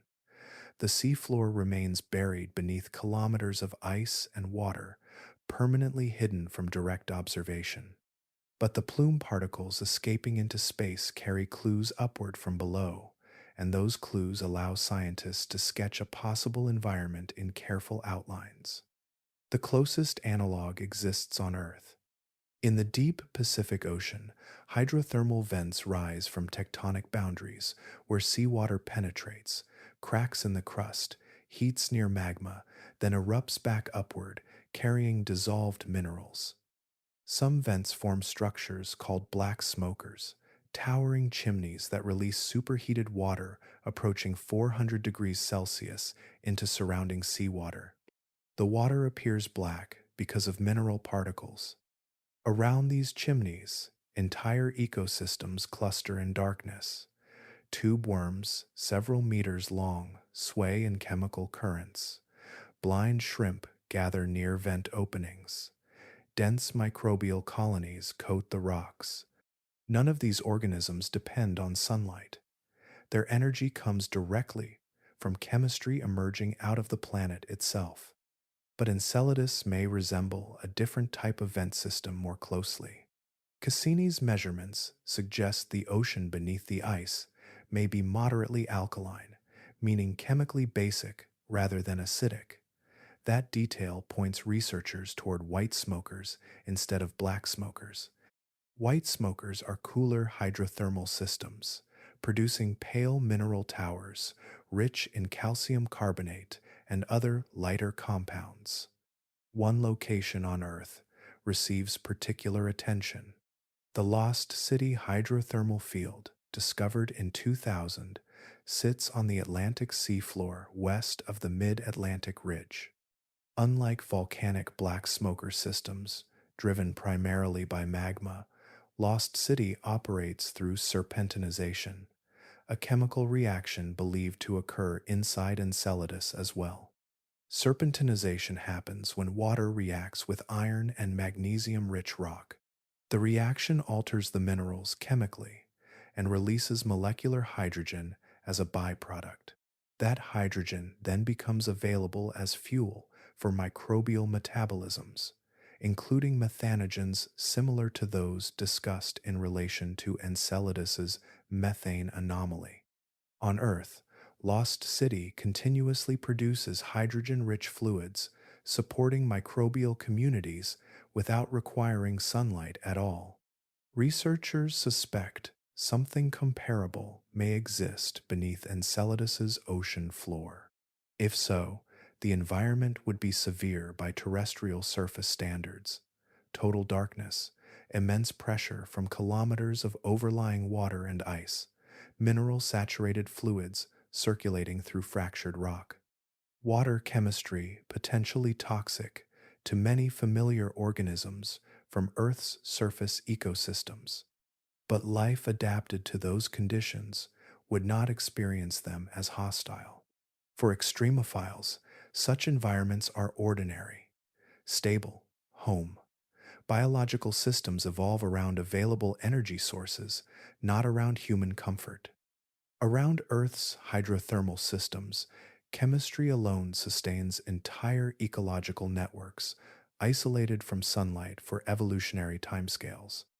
Enceladus may host a similar architecture operating right now beneath the ice. Warm alkaline water could circulate upward through porous rock, while hydrogen rich fluids seep from mineral chimneys across the ocean floor. Methane producing microbes, if they exist, may cluster around these chemical gradients where energy remains continuously available. Above them stretches a deep, dark ocean sealed from the cosmos by frozen crust. And beneath all that ice, the geological engine may still be running continuously. If the interpretations are correct, the floor of Enceladus could represent one of the most active hydrothermal environments anywhere in the solar system outside Earth itself. From orbit, Enceladus appears sealed shut. The surface looks rigid and motionless beneath reflected sunlight, a frozen crust suspended around Saturn in near absolute zero conditions. But the shell covering the ocean is not a single uniform layer. Cassini's measurements revealed enormous regional differences in thickness, especially near the South Pole, where the tiger stripes cut across the terrain. Some areas remain deeply frozen. Near the poles, sections of the ice shell may reach 30 to 40 kilometers thick, but close to the fractures, the crust thins dramatically. Certain regions are estimated at only 1 to 5 kilometers in thickness, astonishingly thin on planetary scales and far easier for heat and pressure to influence from below. The ice is being melted upward from beneath. Tidal heating generated inside Enceladus continues warming the southern region unevenly, weakening the crust and creating pathways where water can migrate toward the surface. The shell behaves less like a static wall and more like an active geological membrane separating two radically different environments. That boundary may matter biologically as much as the ocean floor itself. On Earth, researchers studying Antarctic ice shelves discovered microbial communities attached to the underside of floating ice in complete darkness. These organisms survive using chemical gradients, meaning differences in chemistry between layers of water and ice that create usable energy. Even in cold, isolated conditions, life exploits tiny imbalances wherever they persist long enough. Enceladus may possess similar zones. At the interface between ocean and ice, dissolved minerals, salts, and temperature differences could create chemically active environments suitable for microbial ecosystems. Organisms adapted to those conditions might cluster beneath the shell itself rather than only near hydrothermal vents thousands of meters below. The ice also performs another critical function. It acts as a pressure vessel. The immense weight of kilometers of frozen crust traps the ocean beneath it under high pressure, preventing liquid water from boiling away despite the brutal cold above the surface. Outside the shell, temperatures average around minus 201 degrees Celsius. Beneath it, pressure and internal heating maintain stable, liquid conditions. Without the ice, the ocean could not exist. The plumes themselves likely begin deep below the surface as water migrates upward through fractures opened by tidal stress. As that water ascends, pressure decreases rapidly. Some freezes along the fracture walls into fresh ice. Some flashes into vapor. Some escapes outward, carrying microscopic particles and dissolved chemicals into space above the South Pole. The process never fully stops. Material ejected from the plumes does not all escape Enceladus permanently. A significant portion falls back onto the surface as fine ice grains, coating the terrain in fresh snow. Over immense periods of time, this cycle continuously resurfaces the moon, burying older impact craters beneath newer layers of frozen fallout. Enceladus has weather, not weather driven by sunlight and atmosphere like Earth, but a slower cycle of eruption, freezing, snowfall, and resurfacing operating through geological time. The ocean exhales upward through cracks in the shell, and the shell answers by returning frozen material back downward again. A closed system, still moving beneath the ice after potentially millions of years. A habitable environment is not enough by itself. Time matters. Liquid water, chemical energy, and organic compounds can create the conditions for life, but biology still requires duration. Reactions must persist long enough for increasingly complex chemistry to organize into replication, metabolism, and eventually living systems. The central uncertainty surrounding Enceladus is not whether the ingredients exist. We already know many of them do. The deeper question is how long they have existed together. If the hydrothermal system beneath the ice formed only recently in geological terms, then life may never have had sufficient time to emerge. Even under ideal conditions, biology does not appear instantly. On Earth, the earliest evidence for life dates to at least 3.5 billion years ago, possibly earlier. Our planet itself formed roughly 4.5 billion years ago. That means life appeared relatively quickly after Earth cooled enough for stable oceans to exist. But Earth's conditions may not represent a universal timeline. Early Earth possessed volcanism, sunlight, atmospheric chemistry, and enormous environmental diversity. Enceladus is a smaller, darker, more isolated world operating under very different physical constraints. Researchers therefore focus intensely on the age of the moon's internal activity. Many models suggest tidal heating, driven by orbital resonance with Dione, may have operated for billions of years. Orbital resonance means the moons gravitationally influence each other, repeatedly through synchronized orbital patterns, continuously flexing Enceladus internally as it circles Saturn. That flexing converts orbital energy into heat within the moon's interior. The same process still operates today. If the resonance remains stable across immense spans of time, then hydrothermal circulation beneath the ocean floor may also have persisted for similarly long durations.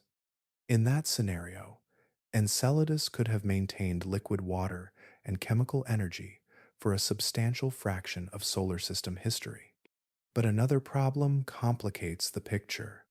Saturn's E-ring, the enormous diffuse ring fed continuously by material escaping from Enceladus, may be surprisingly young according to some models. Certain estimates suggest the ring formed relatively recently on astronomical timescales, perhaps only tens or hundreds of millions of years ago, rather than billions. That creates tension in the interpretations. If the current plume system is young, does that imply the ocean activity itself is young as well? Some researchers argue no. The visible eruptions we observe today may represent only the latest surface expression of a much older internal system. Hydrothermal activity could have existed long before the present fractures opened near the South Pole. The ocean may be ancient, even if the plumes are not. Scientists compare these timescales constantly against Earth's biological history. Life on our planet appeared comparatively early, once stable oceans formed, suggesting biology may emerge readily when conditions remain favorable long enough. But no one knows whether Enceladus crossed the same threshold or whether its environment stabilized too recently. And the uncertainty remains profound. We do not know precisely when the hydrothermal systems began. We do not know whether the tidal heating has remained continuous or fluctuated over time. We do not know how stable the ocean chemistry has been across billions of years beneath the ice. One of the most important variables in the search for life on Enceladus is still missing: the clock itself. At this moment, nothing is traveling toward Enceladus. No active spacecraft is crossing the outer solar system carrying instruments designed for its ocean. Cassini ended in 2017, and since then the moon has remained physically untouched, still orbiting Saturn while scientists continue studying data collected years earlier. The next mission exists mostly on paper. NASA's leading concept is called the Enceladus Orbolander, a mission ambitious enough to function as both an orbiter and a lander in a single architecture. The idea is straightforward in principle but immense in complexity. First, the spacecraft would orbit Enceladus for extended plume sampling. Then it would descend carefully to the surface near the south polar terrain. One mission, two phases. Current designs propose approximately 18 months in orbit before landing begins. During that orbital phase, the spacecraft would repeatedly fly through plume material using instruments vastly more sensitive than anything Cassini carried. Researchers are no longer interested only in identifying chemistry broadly. They want direct biosignatures, specific evidence of biology. New instruments under study would search for amino acids, the molecular building blocks of proteins. They would analyze lipid-like compounds associated with cell membranes. They would measure isotopic ratios, meaning subtle differences in atomic structure that living systems often alter through metabolism. Some proposed detectors could even identify patterns consistent with active biological processing rather than ordinary chemistry alone. Cassini could not perform those tests. Its instruments were designed in the 1980s for a broad planetary mission focused primarily on Saturn itself. The discoveries at Enceladus emerged unexpectedly from equipment never optimized for direct life detection. The Orbolander concept exists because researchers now know exactly what questions they want to ask. But reaching Saturn remains painfully slow. Depending on trajectory and planetary gravity assists, travel time could range between 7 and 10 years after launch. Current estimates place any realistic departure no earlier than the mid-2030s, with arrival likely sometime in the 2050s. Engineering schedules, funding cycles, and political priorities may shift those timelines even further. The scale of scientific patience becomes difficult to ignore. A person 20 years old today could be approaching 50 before the first surface data from Enceladus returns to Earth. Entire careers may pass between mission proposal and scientific confirmation. Some researchers currently designing instruments for future missions may never personally see the results those instruments eventually collect. Yet momentum continues building. In recent planetary science decadal surveys, large community reports used by NASA to prioritize future exploration goals, Enceladus missions consistently rank near the highest scientific priorities in astrobiology. Researchers increasingly view the Moon as one of the few places in the solar system where existing technology might realistically detect extraterrestrial life within a human lifetime. The obstacle is no longer scientific interest alone. Flagship missions cost billions of dollars. They require international cooperation, decades of engineering, sustained political support, and long-term institutional commitment across changing governments and economic conditions. Every launch window represents years of preparation and risk concentrated into a single moment. But despite those difficulties, the argument for returning keeps growing stronger. Because beneath the ice of Enceladus sits an ocean already known to contain water, chemistry, energy, and unresolved methane, waiting in darkness, while humanity slowly decides whether it is ready to go back and ask the question directly. Finding life on Enceladus would not look dramatic at first. No moving organism would appear on a monitor. No transmission would arrive, announcing contact. The first evidence would likely emerge as subtle chemical irregularities buried inside streams of numerical data, patterns so small that researchers would spend months trying to disprove them before speaking publicly. Because the ocean is enormous, even if microbial life exists beneath the ice, the concentration of cells reaching the plume could be extraordinarily low. Any organisms drifting upward from the seafloor would become diluted across tens of kilometers of water before fragments escaped into space. A spacecraft sampling the plume might encounter only microscopic traces spread through billions of ice grains and vapor particles. The challenge is not merely finding molecules, it is proving what produced them. Organic chemistry occurs naturally throughout the solar system. Comets contain carbon compounds. Meteorites carry amino acids. Hydrothermal systems generate complex molecules without biology under certain conditions. Simply detecting carbon-based compounds on Enceladus would not confirm life any more than methane alone already has. Scientists need biosignatures. A biosignature is a pattern or substance strongly associated with biological activity rather than ordinary chemistry. One of the most important examples involves chirality, meaning molecular handedness. Amino acids exist in left-handed and right-handed forms that mirror each other structurally. On Earth, life overwhelmingly uses left-handed amino acids almost exclusively. Chemistry alone usually produces both equally. A strong imbalance could therefore indicate biological selection. Researchers also hope to identify lipid molecules associated with cell membranes, because membranes separate living systems from their environments and often possess distinctive chemical structures.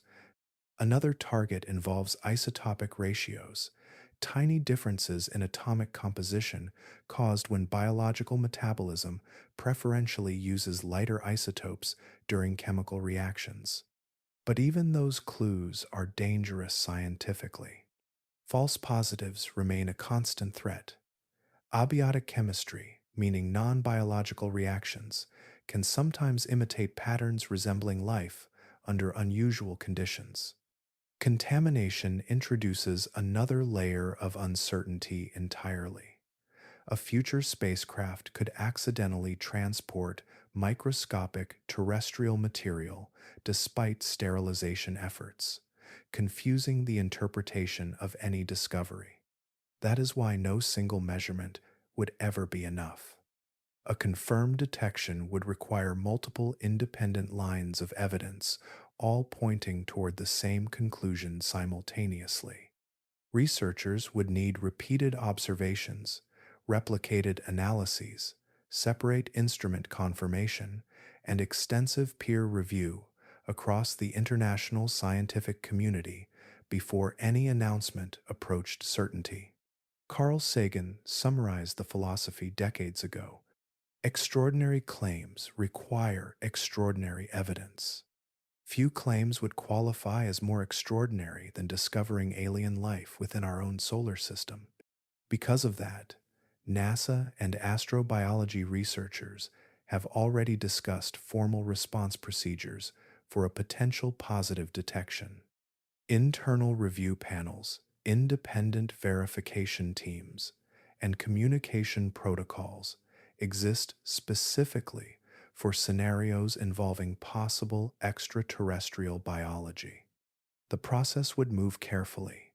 Data would first circulate quietly among specialists capable of checking calibration errors, contamination risks, and alternative explanations. Only after extensive scrutiny would results reach broader scientific institutions and eventually the public. Even then, caution would dominate every statement, because the discovery itself would not merely change biology, it would alter humanity's understanding of its place in the universe, and scientists know that once such a claim enters the world, it can never fully be taken back if the evidence later fails. If something lives beneath the ice of Enceladus, it has probably never seen the universe. No sunrise reaches that ocean. No moonlight filters downward. There is no horizon, no sky, no stars overhead. Beneath kilometers of ice, any organisms that evolved there would remain sealed inside darkness from the moment their lineage began until the moment it ended. And nothing about that environment encourages escape. Life under the crust would have no access to fire because there is no oxygen rich atmosphere to sustain combustion. No visible cosmos would inspire astronomy. No surface exists where tools could accumulate or technology could expand gradually outward. Even if intelligence somehow emerged in such an environment, the ocean itself would remain a prison of pressure, water, and ice. That changes the meaning of a very old question. The Fermi paradox asks why, in a galaxy containing hundreds of billions of stars, humanity has never encountered obvious evidence of extraterrestrial civilizations. If the universe is old and life should be common, then where is everyone? Enceladus suggests a different answer. Perhaps life is common. Perhaps intelligence capable of communication is not. Subsurface oceans may represent one of the most widespread habitable environments in the cosmos. Surface planets like Earth require an unusually narrow combination of conditions: stable temperatures, long-term liquid water, atmospheric protection, a relatively calm star, planetary chemistry balanced carefully enough for surface biology to persist over billions of years. But tidal heating is far less restrictive. Wherever icy moons orbit massive planets in slightly elliptical paths, gravity flexes their interiors continuously, generating heat beneath frozen crusts. The process appears throughout the outer solar system already. Europa, Enceladus, possibly Ganymede and other distant worlds. Similar moons likely orbit giant planets around countless stars across the galaxy. The implication is unsettling. The Milky Way may contain enormous numbers of hidden oceans filled with microbial ecosystems that never evolve beyond darkness. Entire biospheres could survive for billions of years without producing technology, signals, or anything remotely detectable from interstellar distances. Invisible life. Even complex organisms in such oceans might remain permanently isolated beneath ice, unable to build radio transmitters, spacecraft, telescopes, or industrial systems. Communication across interstellar space may require a very specific evolutionary pathway involving open skies, accessible energy sources, dry land, metallurgy, and long-term environmental stability. Earth happened to possess all of those conditions simultaneously. That combination may be the unusual part. For most of human history, we imagined alien life evolving on planetary surfaces broadly similar to our own, standing beneath foreign stars and eventually looking outward the same way we did. But Enceladus introduces another possibility entirely. The dominant form of life in the universe may never know the universe exists. No civilizations, no messages, only oceans sealed beneath ice, metabolizing quietly in darkness around distant planets, while galaxies rotate overhead unnoticed. Life may emerge readily wherever chemistry and energy persist long enough, yet awareness, technology, and communication may require a far rarer sequence of circumstances. So the silence surrounding us may not mean the galaxy is empty. It may mean most living worlds never develop a way to answer back. And against that possibility, Earth begins to look less typical than extraordinary. In 1961, astronomer Frank Drake wrote down an equation attempting to estimate how many communicating civilizations might exist within the Milky Way galaxy. The equation was never meant as precise mathematics. It was a framework for thinking clearly about uncertainty. Drake divided the problem into a series of variables, each representing one step between stars and intelligent life. How many stars form each year? How many possess planets? How many planets might support life? How often intelligence emerges? How long technological civilizations survive? One variable always dominated the uncertainty: the fraction of worlds where life actually begins. For decades, scientists had almost no data for that number because Earth remained the only known example of biology in the universe. One living planet cannot establish whether life is common or vanishingly rare. It only proves life happened once. Enceladus threatens to change that completely. If organisms exist beneath its ice, then biology would have emerged independently, twice within a single solar system, under radically different conditions. In that case, the fraction of habitable worlds where life appears may no longer seem mysterious at all. Given water, chemistry, and energy, life may emerge naturally wherever conditions remain stable long enough. The number could approach one, but another realization follows immediately behind it. Conditions supporting microbial life and conditions supporting technological civilizations may have almost nothing to do with each other. The Drake equation treated those steps separately already, yet Enceladus forces the separation much more sharply into focus. A hidden ocean can support biology without supporting civilization. That distinction may require a new variable entirely. Not merely the fraction of worlds where life begins, but the fraction where life can physically reach an environment capable of producing technology. On Earth, intelligence evolved beneath open skies with access to sunlight, atmosphere, fire, weather, metals, and visible stars overhead. Enceladus offers none of those things. Its ocean is sealed beneath kilometers of ice. No sunlight reaches the water.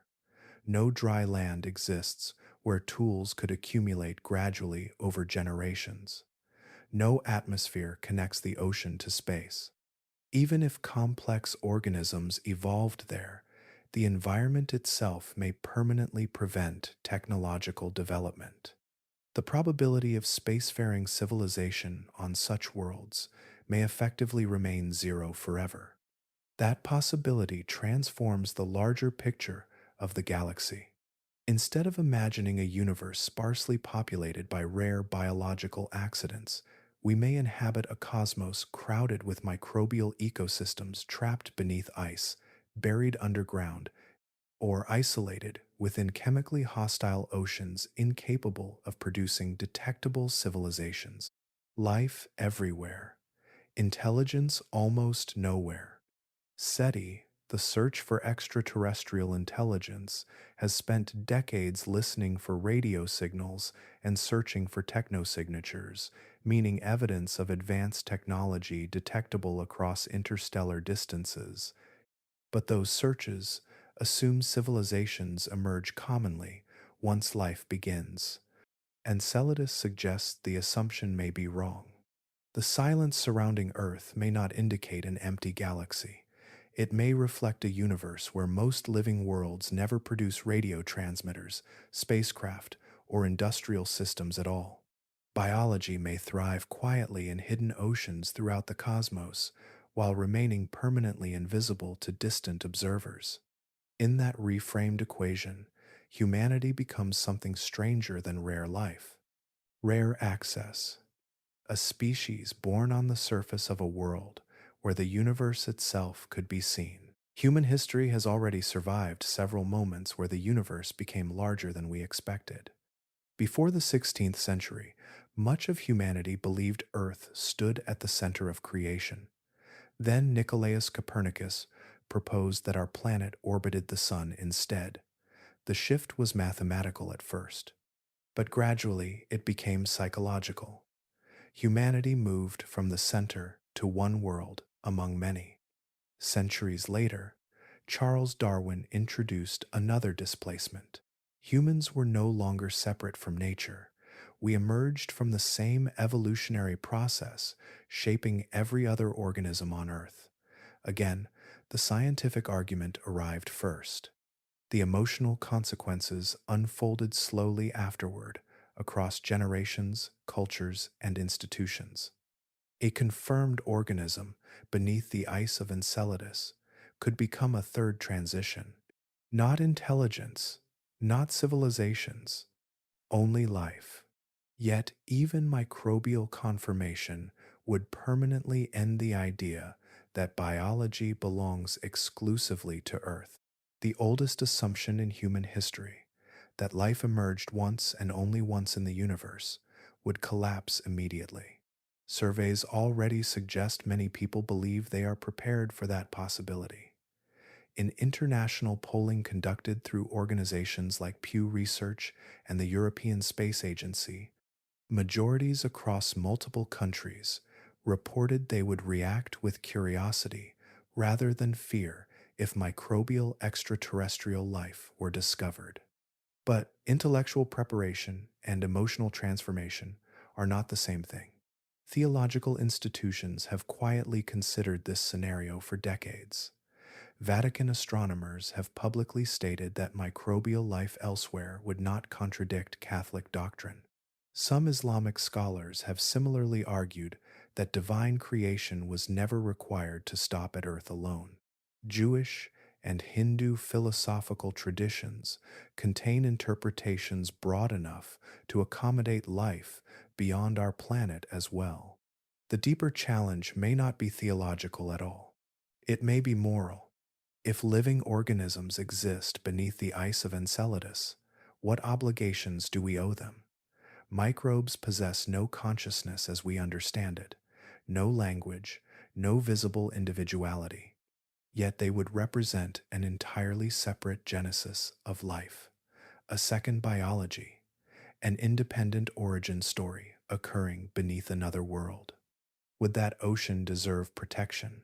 Planetary protection policies already imply the answer may be yes. Entire spacecraft missions have been altered, delayed, or destroyed to avoid contaminating environments considered potentially habitable. The concern extends beyond scientific accuracy. It also reflects a growing intuition that alien ecosystems, however simple, possess intrinsic value. But uncertainty complicates everything.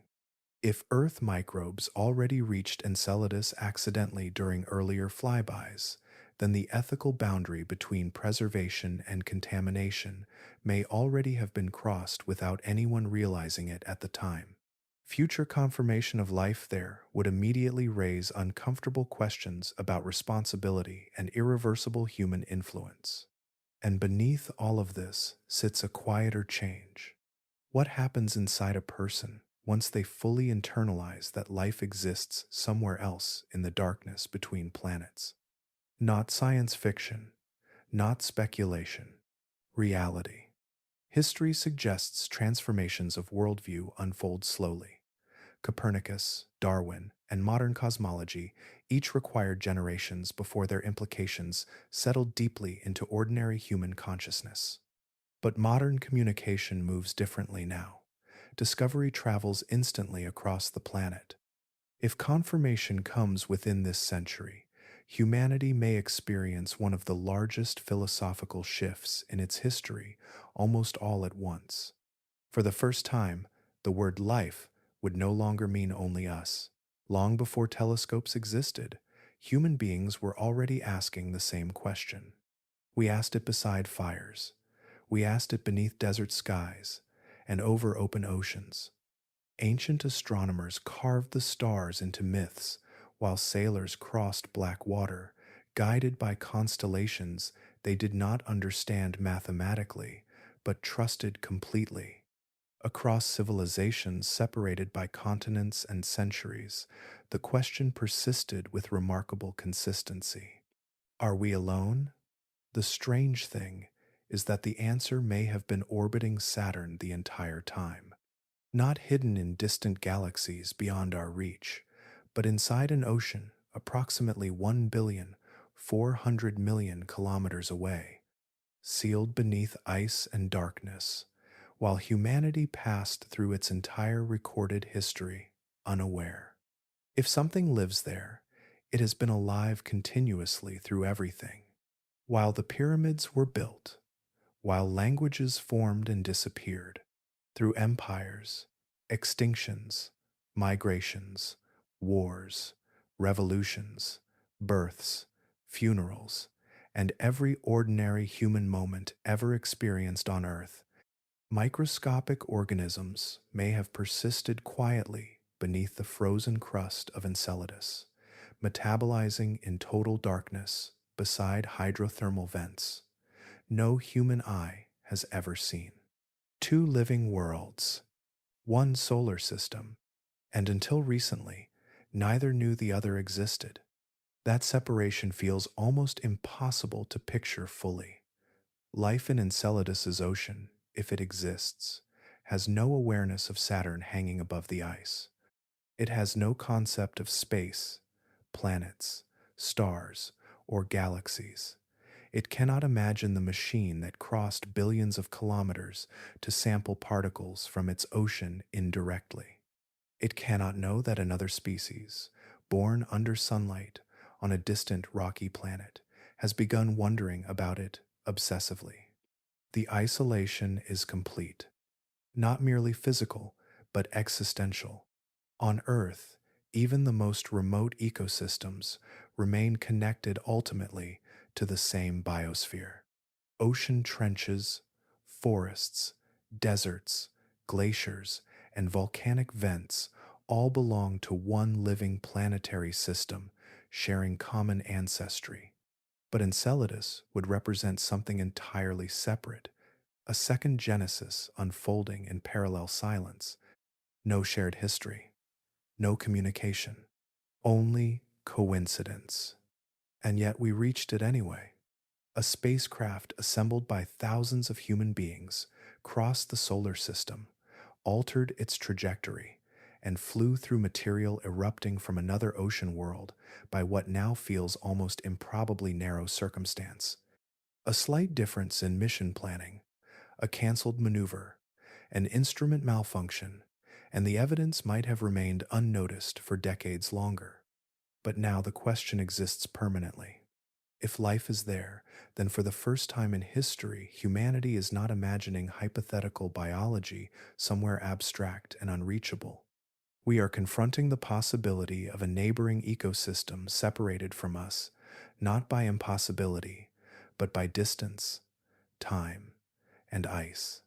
Still completely alone, and perhaps always will be. Because even if confirmation arrives one day, the organisms beneath Enceladus will never know they were discovered. They will never understand what crossed the darkness to find traces of them. No exchange will occur between our worlds. No meeting, no recognition. Only awareness flowing in one direction. Which leaves us with a quieter question than the one we started with. If another living ocean exists, and it never knows we were looking, does the discovery still change what it means to be human? The search for life on Enceladus tells us as much about ourselves as the moon itself. Human beings do not send spacecraft across billions of kilometers for survival.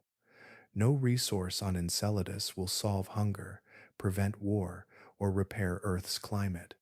The missions are too expensive, too slow, and too uncertain for practical return. Yet, we build them anyway, carefully, patiently. We launch machines into darkness because somewhere beneath all the engineering sits a question older than science itself. We want to know whether life is unique to Earth or whether the universe produces it naturally whenever chemistry receives enough time and energy. That is the real tension hidden beneath the excitement. People often imagine scientists are frightened of alien organisms themselves, as though Enceladus hides something monstrous beneath the ice. But the deeper fear is quieter than that. It is philosophical rather than physical. What if life is ordinary? What if biology does not require a miracle, a cosmic exception, or a singular act of creation? What if oceans, chemistry, heat, and time inevitably produce living systems across the universe the same way gravity inevitably forms stars? Enceladus points disturbingly close to that possibility. Water exists there, energy exists there, organic chemistry exists there. If organisms also exist there independently from Earth, then life may emerge wherever conditions remain stable long enough. The universe may not resist biology at all, but another realization follows behind it. Life and awareness are not the same thing. An ocean can contain metabolism without consciousness. Cells can reproduce for billions of years without ever developing language, memory, art, mathematics, or curiosity. Natural selection rewards survival, not understanding. Nothing in evolution guarantees intelligence will appear simply because life begins. That may be the more unsettling implication, because beneath the ice of Enceladus, there may already be entire ecosystems that will never ask where they are. They will never study Saturn overhead, never build tools, never look upward through the ice, wondering whether something exists beyond their ocean. Their world could remain biologically active for geological ages without producing a single mind aware of its own existence. Life without reflection, and against that backdrop, human consciousness begins to feel strangely narrow and improbable. Not life itself, but awareness. The ability to stand beneath a night sky and recognize that you are alive inside a universe large enough to contain other worlds. That capability may be rare. Enceladus acts almost like a mirror held toward humanity. We search the moon for alien biology, but what we keep discovering instead are uncomfortable questions about our own significance. Are we valuable because life is rare, or because minds capable of wondering about life are rare? The distinction matters. If the cosmos is filled with microbial oceans hidden beneath ice, then biology may be common beyond measure. But if almost none of those oceans ever produce beings capable of science, memory, imagination, or self-awareness, then conscious existence becomes something fragile and unusual rather than inevitable. Perhaps that is what scientists mean, quietly, when they describe Enceladus as unsettling. Not because something beneath the ice might be watching us, but because nothing there ever will. Some scientific discoveries happen quickly. A laboratory experiment succeeds. A telescope detects something unexpected. Data arrives, papers are published, and the people responsible live to watch the consequences unfold in real time. But the search surrounding Enceladus does not move at human speed. It moves at planetary speed.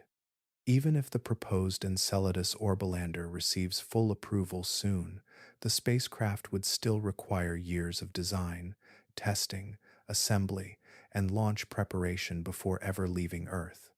Then comes the journey itself, nearly a decade crossing interplanetary space toward Saturn. And only then would the science begin. For many people alive today, the mission's most important data may not arrive within their current lifetimes. Children born this decade could reach middle age before confirmation regarding life beneath the ice becomes possible. Some viewers listening right now may never know the answer at all. The scientists understand this clearly. Researchers involved in the 2023 phosphorus analysis likely know they will never personally witness definitive biological confirmation on Enceladus, even if it eventually comes. They spent years examining old Cassini data carefully enough to identify the final missing element required for known biology, while also recognizing that the deeper question remains unanswered beyond their own careers. That kind of work requires a particular relationship with time. Science at this scale becomes generational rather than individual.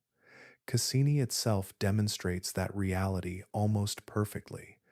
The mission was conceived during the 1980s, approved after years of political negotiation, launched in 1997, and ultimately produced some of its most important Enceladus-related conclusions decades later through continued analysis of archived measurements.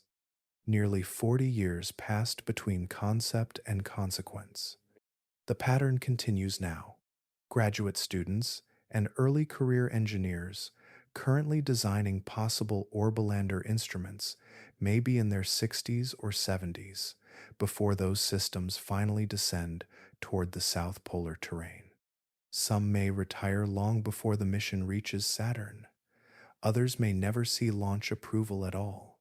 But this is not unusual in major science. The Human Genome Project required international coordination across decades before the first complete human genetic sequence emerged. Gravitational waves were predicted by Albert Einstein in 1916 and directly detected 100 years later. The first image of a black hole depended on generations of researchers refining mathematics, radio astronomy, and global telescope coordination before the picture became possible. Civilizations discover slowly. The patience involved is not merely scientific patience. It is cultural patience, the willingness of societies to invest enormous resources into questions whose answers may arrive long after the original participants are gone. Entire careers become bridges, connecting one generation of inquiry to the next. That continuity matters, because no single human being can complete projects of this scale alone. Knowledge survives only when people choose to continue work they themselves may never finish. Enceladus, therefore, reveals something unexpectedly hopeful about humanity. We are willing to spend lifetimes pursuing truths larger than individual lives.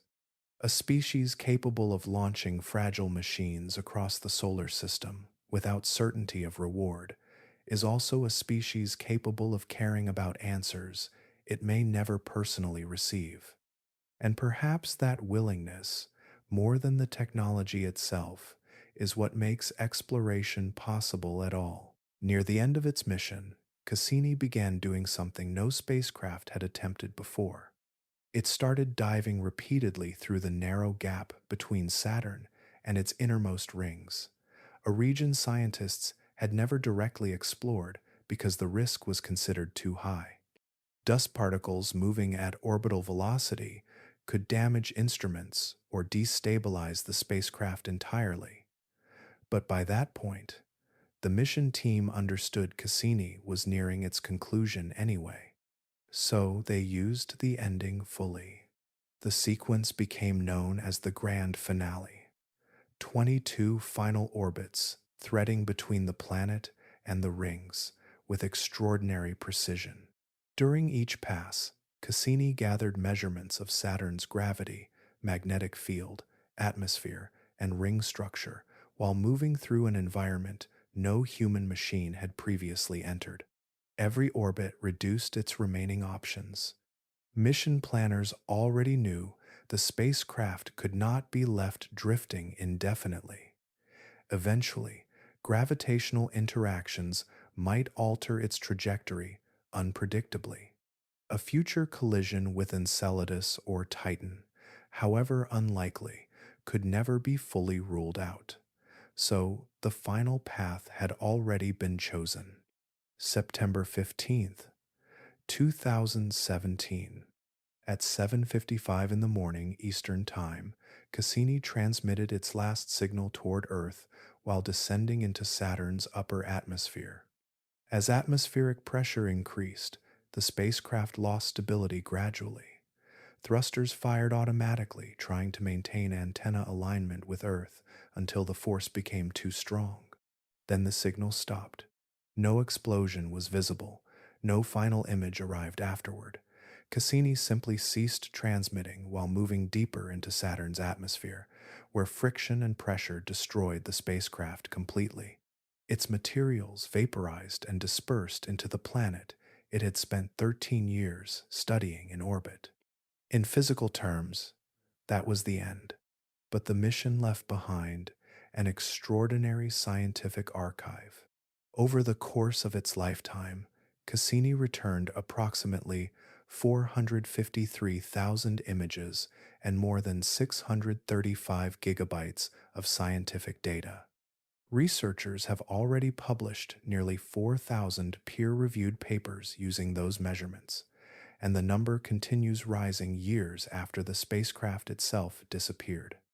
The Enceladus discoveries alone changed planetary science permanently.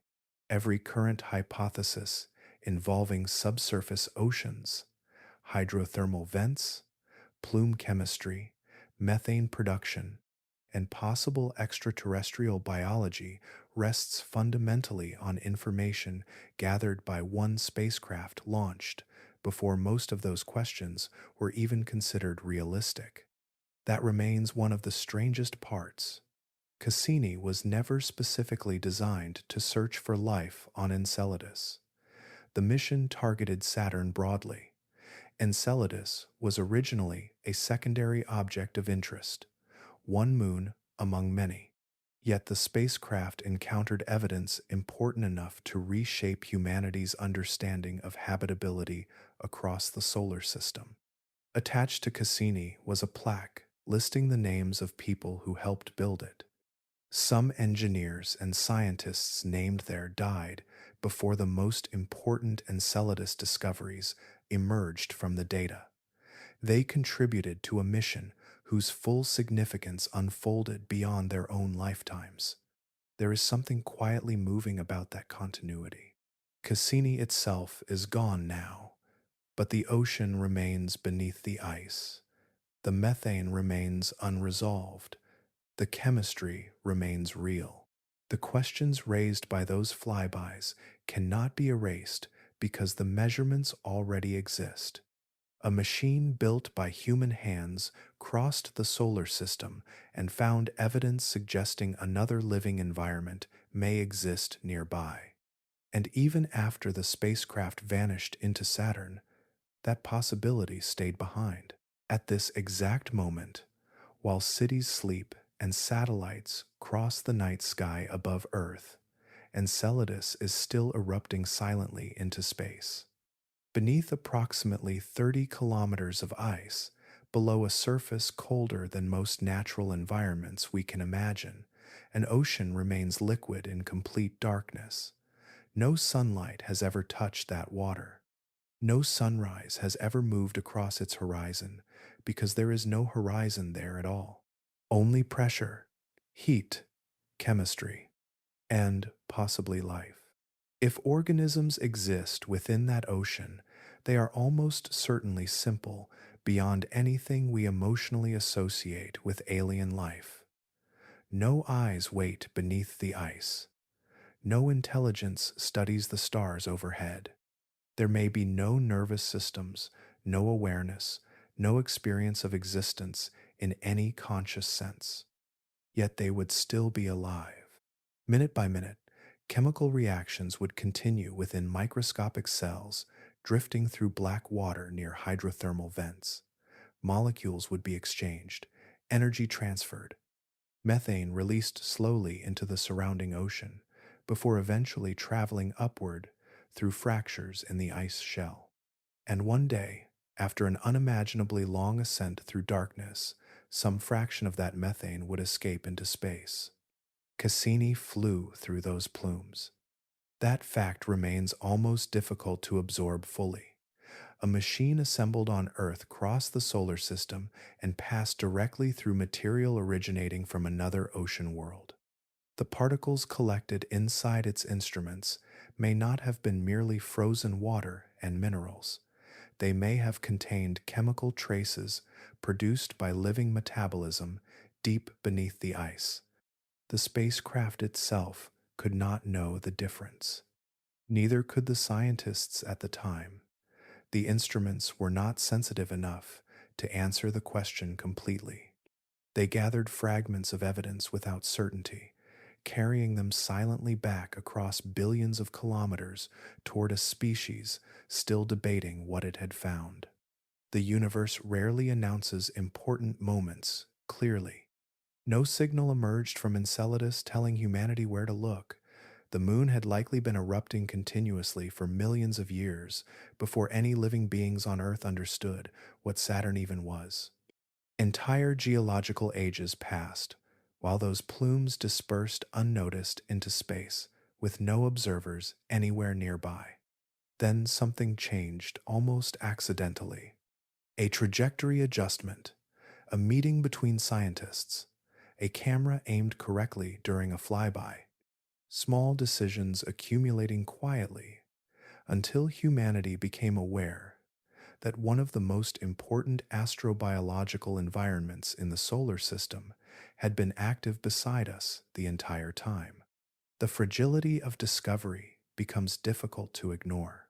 With slightly different mission priorities, Cassini might never have passed close enough to notice the plumes properly.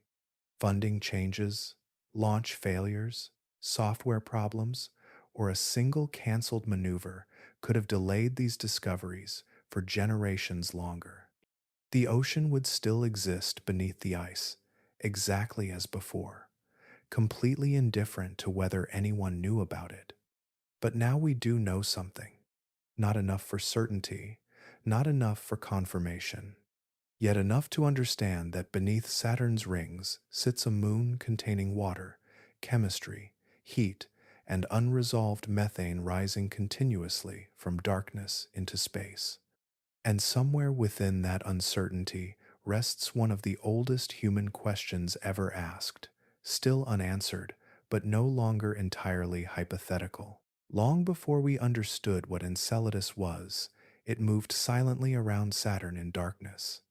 For centuries, it existed only as a distant point of reflected light, barely noticed beside the giant planet it orbited.